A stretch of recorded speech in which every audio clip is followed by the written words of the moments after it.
कातिल गस मे नोन नेरुन कातिल गस मे आज नेरुन नोन पगह नेरुन नोन कातिल गस जरूरी नोन नेरुन।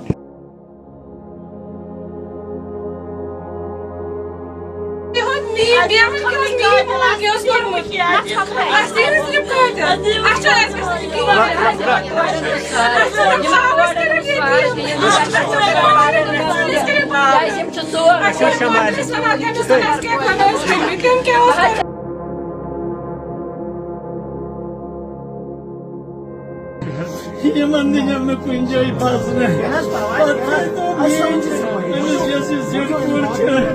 ये गाज से तो वैसे मौजूद अच्छा तो ये गाज मौजूद।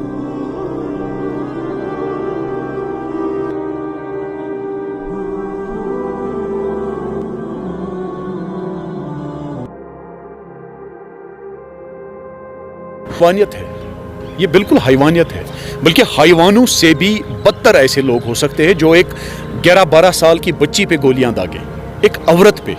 आप हमारे मज़हब इस्लाम या हमारे हिंदुइज़्म में, आप क्रिश्चियनिटी में, आप सिखिज़्म में देखिए, बच्चों के साथ शफ़क़त के साथ पेश आना ये हमारे धर्म का एक हिस्सा है। औरतों के साथ बड़े इज़्ज़त और एहतराम से पेश आना, बल्कि ये तो प्रॉफिट साहब की तालीमात में सबसे उम्दा तालीम है। और कल आप देख सकते हैं इन दहशतगर्दों ने किस तरह से एक हमारी बहन पे हमला किया, उन पे गोलियां दागी, एक हमारी बेटी पे गोलियां दागी, एक बच्ची थी, वो छोटी सी बच्ची।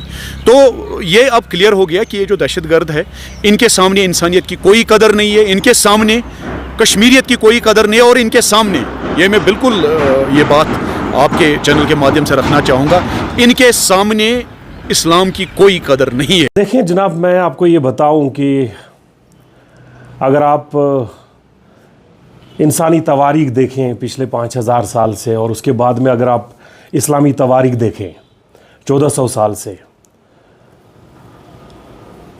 हुजूर अक़दस सल्लल्लाहु अलैहि वसल्लम ने वाज़ेह किया हुआ है कि अगर आप पे जंग मुसल्लत की जाए, उसके बाद में आपको जंग में जाना पड़े, आपके लिए कंप्लीट एसओपी दिया हुआ है। उसमें बुज़ुर्गों को ना छेड़ें, उसमें बच्चों को ना छेड़ें, उसमें औरतों को, यानी दुश्मन के मतलब जो है उनकी औरतों को, उनके बच्चों को, बुज़ुर्गों को, उनको आप ना छेड़ें। और एक बेगुनाह लोग जो अपने घर में बैठे हुए हैं, बेगुनाह बच्चे, बेगुनाह औरतें, बुज़ुर्ग, तो इसमें क्या कहा जाए? ये ना हम मजहबी तौर इसको जस्टिफाई कर सकते हैं, ना इंसानी तौर इसको जस्टिफाई कर सकते हैं। और मैं इस मजम्मत में भरपूर शामिल हूँ कि मैं जितनी मजम्मत हो उतनी मजम्मत करने में कोई कसर मतलब बाकी नहीं रखता हूँ। और मेरे लिए ये बहुत एक अलमिया है, और इस माशरे के लिए एक बहुत अलमिया है। देखो, जो सिविलियन की किलिंग्स हैं ये पूरे इंसानियत की किलिंग है। अभी जो हम देख रहे हैं वादी कश्मीर में, इस चीज़ को हमें बड़ी सख्ती से देखना चाहिए, क्योंकि जो भी सिविलियन किलिंग्स हैं उसी को हम टेररिज्म बोलते हैं। टेररिज्म का बेसिक कॉन्सेप्ट ही होता है कि पॉलिटिकल कॉज के लिए आप जो सिविलियंस हैं उनकी किलिंग्स कर रहे हैं। पहले था कश्मीर बदल रहा है, अब कश्मीर बदल चुका है। अब कुछ जो पसंद अनासिर होते हैं वो ऐसी चीज़ें कर रहे हैं, और हमारी जो गवर्नमेंट है वो उस चीज़ से भी बड़ी सख्ती से निपट रही है। बड़ी बदकिस्मती की बात है कि बेतहाशा जो बंदूक का इस्तेमाल हुआ, और उसमें बिना ज़ात पात के, मज़हब मिलत के ये गोली चलती है।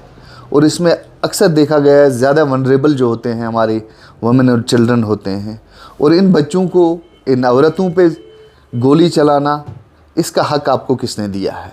किसी की जान लेने का हक़ आपको किसी भी सूरत में नहीं है, ख्वाह आपके कोई भी मसाइल क्यों ना हो।